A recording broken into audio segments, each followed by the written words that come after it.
Cocoa కడితే కొరకొరమంటే చూస్తారు. పొట్టి పొట్టిగా వేస్తే పట్టి పట్టి చూస్తారు.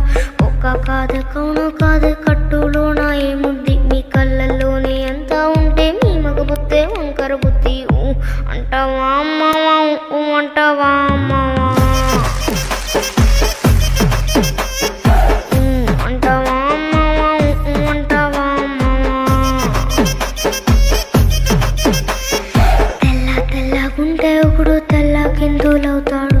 నల్లగుంటే ఒకడు అల్లారెల్లరి చేస్తాడు. తెలుపు నలుపు కాదు మీకు రంగుతో పని ఏముంది. సందు దొరికిందంటే చాలు మీ మగ బుద్ధే వంకర బుద్ధి.